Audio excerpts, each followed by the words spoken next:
What about the top stories in this news edition? Hello, welcome to ETV News with the news. I'm Shamal Islamma.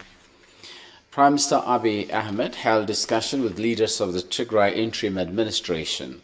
The meeting evaluated humanitarian, security, infrastructure and public service provision milestones and challenges in the region.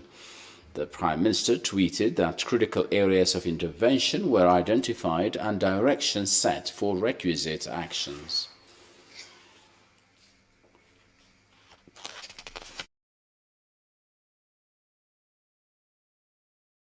President Isaias Afwerki lashes out at TPLF for its foolishness to pull the trigger against the Ethiopian Defense Force. Talking to Eritrean national TV station, the president said the political conspiracy the group implemented to torment the Ethiopian people finally dragged them to their demise. He also pointed out that the group even had the intention to destroy Asmara before they considered a deserved retribution. Solomon Daini has more on that. The peace accord that Ethiopia and Eritrea signed following the advent of Prime Minister Abiy Ahmed ended the 20-year stalemate between the two sisterly nations. Many hoped that the move would be a tectonic shift in the much-troubled Horn of Africa. Though the end result does not seem as quenching as it was supposed to be, the two countries still enjoy a cordial relationship. In his recent interview with the Eritrean national TV station, Eritrean President Isaias Afwerki put the blame on TPLF for disruptions in border areas.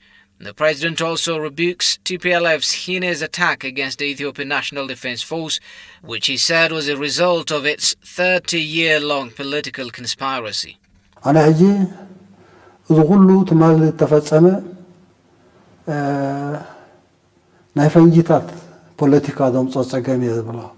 In my personal understanding, what we just saw is a result of explosives carefully planted by TPLF. They have been using explosive politics to stay in power as long as they want. In 1994, Meles Zenawi came to me and asked for help. He gave me a draft constitution of his government to comment on. I took my time to carefully examine what was in it, and I realized that it was a dangerous weapon. I was frank with him by the time. I told him that the Ethiopian people did not deserve such kind of constitution. He said he expected that type of reaction from me, adding that it was the most suitable way to stay in power. To your surprise, he went on to say that they would plant explosives in each regional state in Ethiopia. If things well, that would be okay. But if they went astray, then they would let them explode one by one. How could you plan to run your own country that way? That is insane.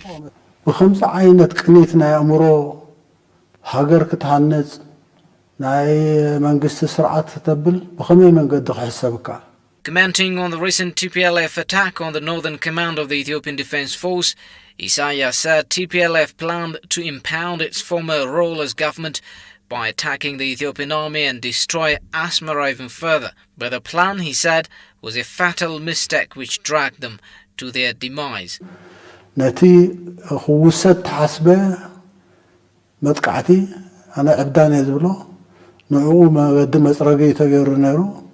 Their plan was miscalculated from the outset. How on earth do you intend to destroy the national army which is protecting your borders? They even plan to take over Addis Ababa and try to bring a regime change in Asmara afterwards. That was their historical mistake. Of course, it would not come surprising if you are aware of the nature of their politics. What they were doing while they led the country in the past couple of decades was to divide the people among ethnic lines. They tirelessly work in instigating conflict between ethnicities to remain in power. But everybody should take note of their downfall. The end result of such political philosophy is humiliation. The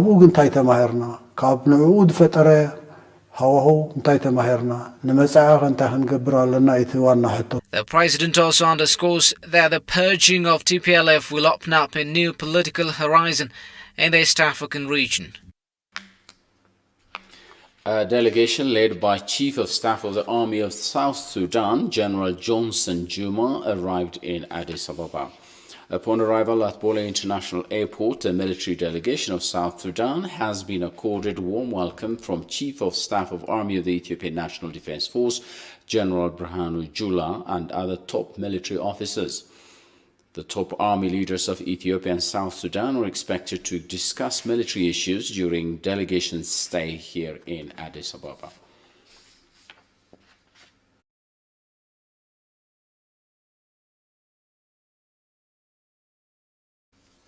The Ethiopian Diaspora Agency says it has collected over 27 million baht from Ethiopians living abroad for the Dying for Ethiopia program.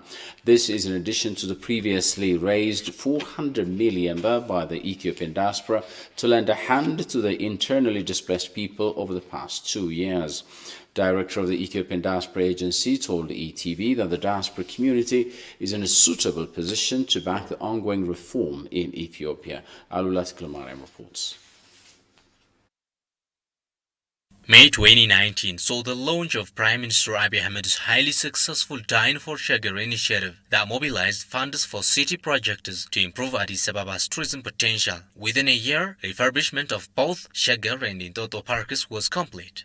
The Ethiopian diaspora is regarded as a dependable force to back the country's reform, given its immense potential and exposure. Established to help this grand aim succeed, the Ethiopian Diaspora Agency is organizing a host of events and generally urging the diaspora to pitch in for ongoing initiatives by the government. The agency said it has collected over 27 million birr from Ethiopians living abroad for the Dying for Ethiopia program. Dying for Nation or Gabata Lahagar projects were, very interesting projects for diaspora. They loved it very much. They try to contribute what they can do for it in idea and in cash. The amount of contribution is until now. We started the mobilization for the project within this last 3 months. So within this last 3 months, their contribution been like 27 million Ethiopian birr. So we're also, try to give them opportunity to participate in the dinner program. 10 of them will be participating. 8 up to 10. Yes. We give them this opportunity to participate here. So the Prime Minister Office give a ticket and accommodations opportunity for them so that they can come here and witness what's going on. On 16 August 2020, the Dying for Ethiopia program was launched. It hopes to mobilize funds for 3 projects in Gorgora, Wenchi and Koisha. The new initiative aims to raise 3 billion birr within 2 months. Salamawit underscored that over 400 million birr was collected from the diaspora for the rehabilitation of people who have been internally displaced over the past 2 years. Including this national projects, they also contributed for the people who have been disrupted because of the rural enforcement in our northern part of Ethiopia. They've been contributed for about 400 million birr. Yeah, that was the reason the Gabata Lahagar get only 27 million, because this happens in the middle of this mobilization. Yes. The agency further called upon the diaspora to maintain their support and leave their legacy in Ethiopia's multifaceted progress. Ethiopian Human Rights Commission urged political parties to make human rights issues their core agenda during the upcoming election. The Commission is consulting with various stakeholders under the theme Human Rights During Elections. Daniel Bekele, Commissioner of the Ethiopian Human Rights Commission, recommended political parties to place human rights at the heart of their agenda during the upcoming national elections. The Commission has raised 3 major concerns in the upcoming elections, namely full rights of citizens to participate in the election, issues of people with special needs during the election process, and participation of the displaced people in the elections.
Swedish ambassador to Ethiopia said projects being carried out in Amhara region with the support of the Swedish government brought tangible results.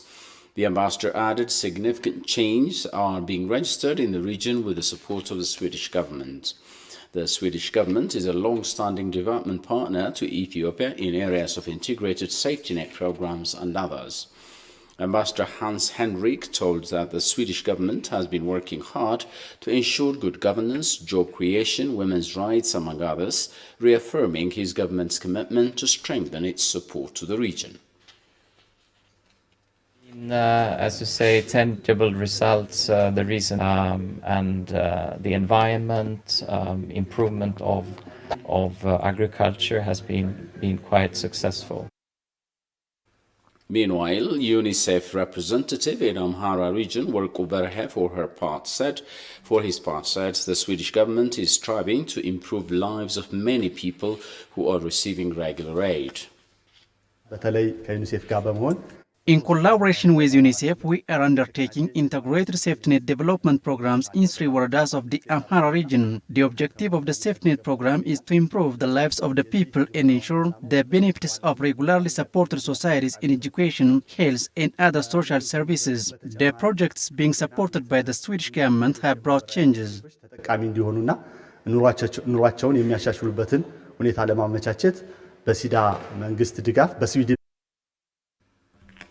Chief of Amhara region, Agenyo Teshagar, met with Swedish ambassador and UNICEF representative and discussed on humanitarian response and good governance. Agenyo said the regional government will continue to work closely with the Swedish government. Director General of the Ethiopian Diaspora Agency, Salamawit Dawit, commended the Ethiopian diaspora community for their mounting contribution in various aspects. She outlined the diaspora community have contributed enormous financial support worth over 1 billion birr. Alula Tiklamariam reports.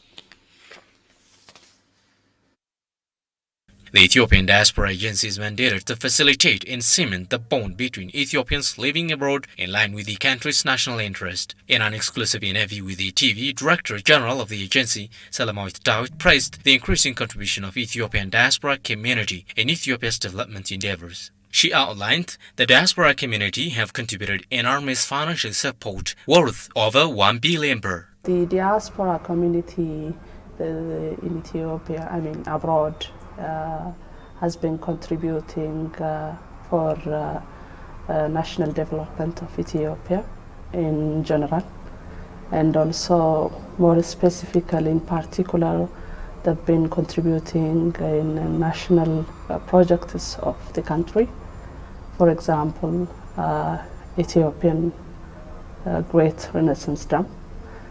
They've been contributing for other national projects too.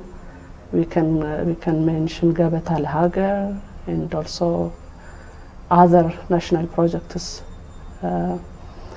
So they're also contributing, for prevention of COVID-19 practice in Ethiopia.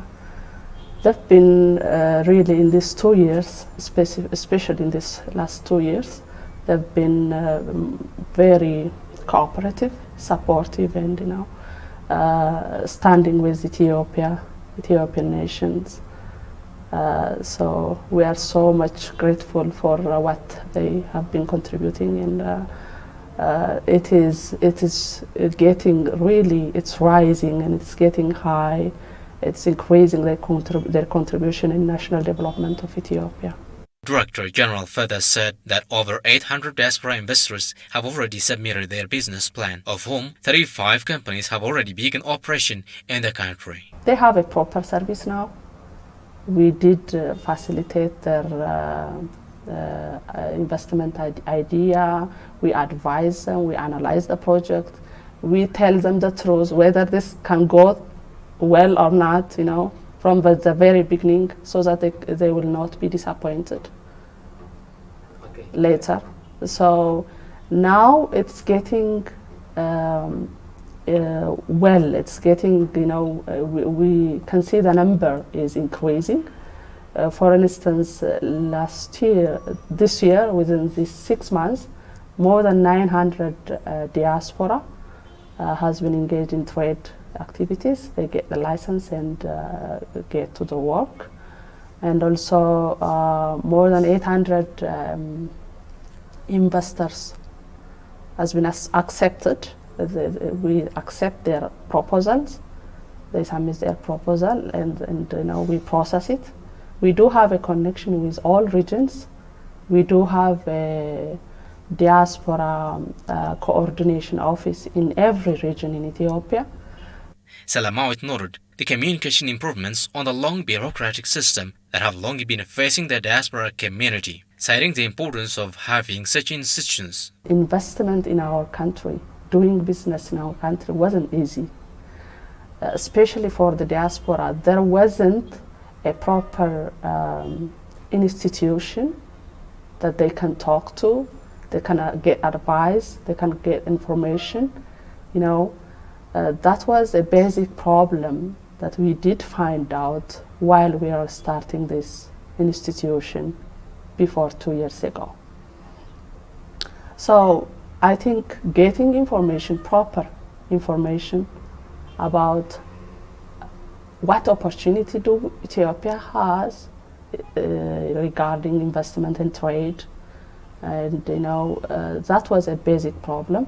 And also facilitating this investment and business issues in this country. There wasn't a particular institution like right now. This government and in this time they answer this question for diaspora. Reports indicate that over 3 million Ethiopians live outside Ethiopia's borders.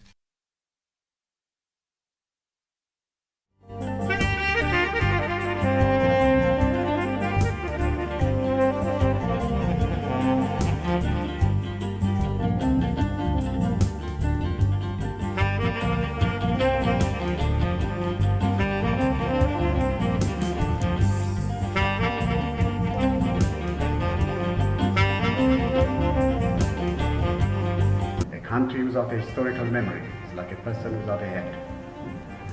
Over a century ago, the Ethiopian people and the national leadership united like one person to defeat the foreign power that eyed to take over Ethiopia. The victory of Adwa is a victory that united a nation, the people, and the leadership.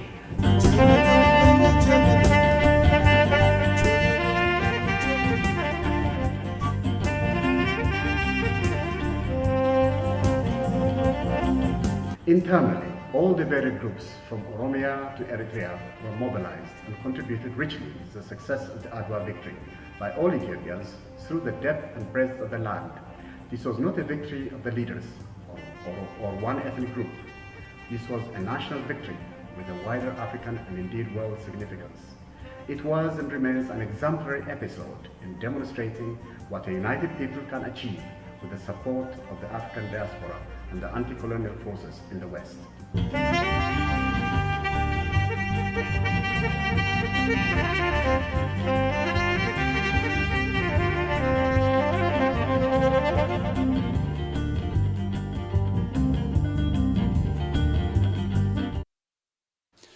A prominent historian, Adam Kamel, said victory of Adwa is the first landmark in the struggle of Africans for freedom and the Pan-African movement. Adam explains lessons begotten from the victory both for Ethiopia and Egypt concerning the Grand Ethiopian Renaissance Dam. Emmanuel Jorge reports.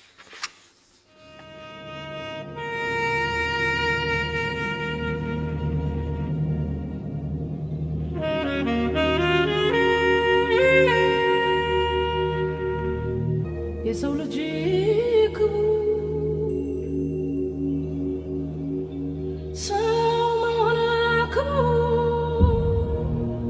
125 years ago, Ethiopians did unexpected and wonderful exploit against colonialism by defeating the then modern fascist Italians in unity.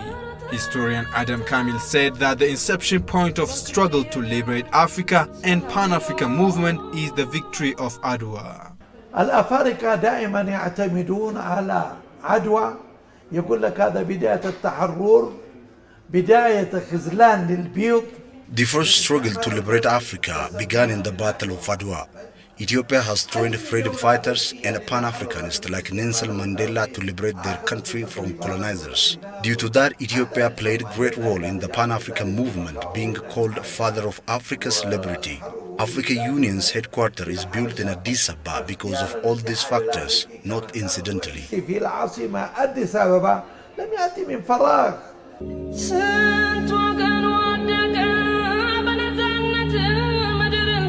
Adam pointed out that the victory have bold lessons for both Ethiopia and Egypt on the issue of Grand Ethiopian Renaissance Dam. شوف عدوى علمتنا الوحدة والانتصار. The victory of Adwa has a lesson for Ethiopia that we are powerful when we are united, and another lesson for Egypt as of the saying, someone who has a house made of glass does not throw a stone to others. If Egypt is thinking of demolishing the GERD, do Egyptians forget that they also have Aswan Dam in Cairo? All Ethiopians are ready to sacrifice their life for GERD because they built it from their own pocket. They want to get rid of backwardness and poverty. ما عندك انت سد أسوان.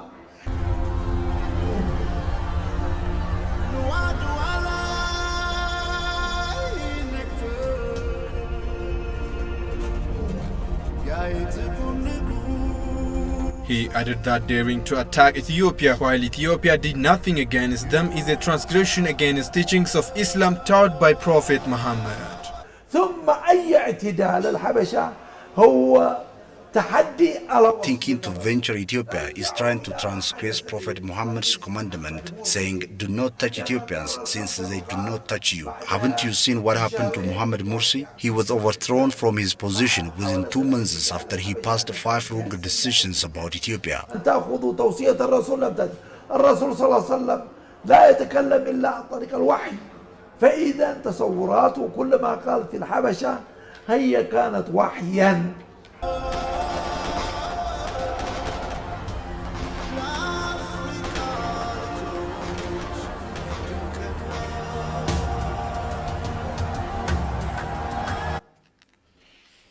And in an exclusive interview with Meet EBC English program, Professor Raymond Jonas, who is a lecturer at the University of Washington, said, Adwa is one of the most important events in the modern African history. Kasan Jani presents the details.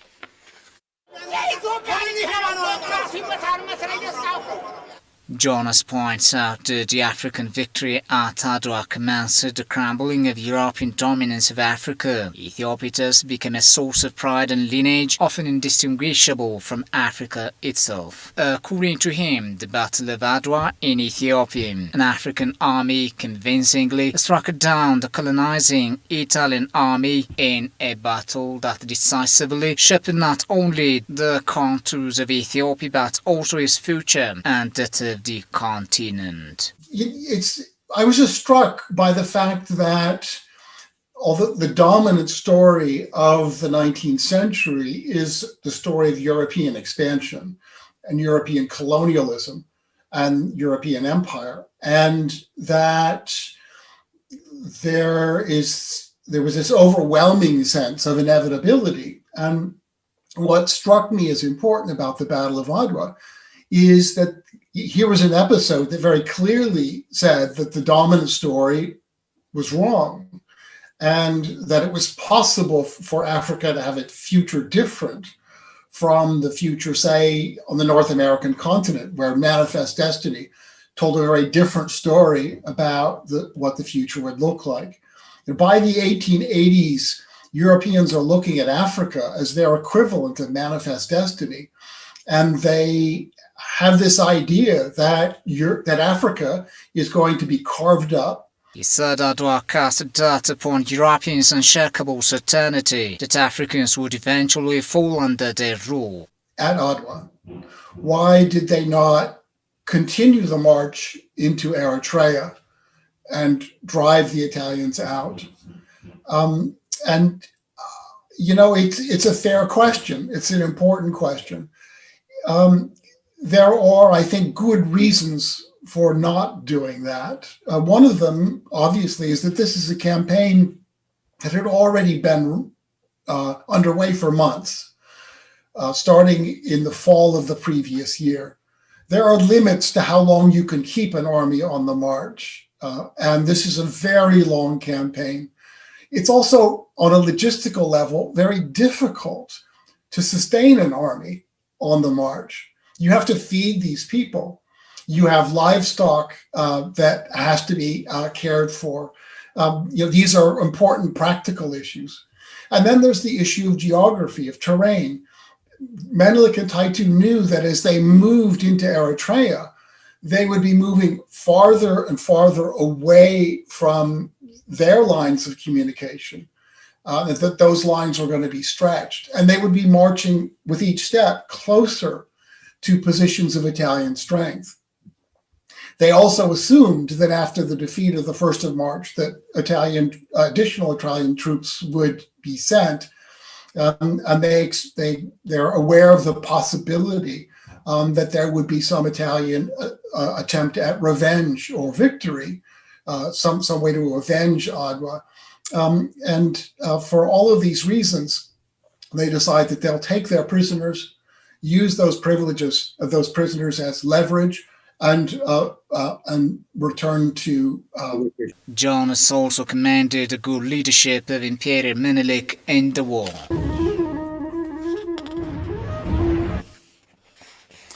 You're watching ETV News. The United Nations chief says hundreds of millions of people are being left behind as vaccinations against COVID-19 are being administered, and 3/4 of all shots have been carried out by just 10 countries. UN Secretary General Antonio Guterres says the group of 20 wealthy nations need to urgently work on a global vaccination plan.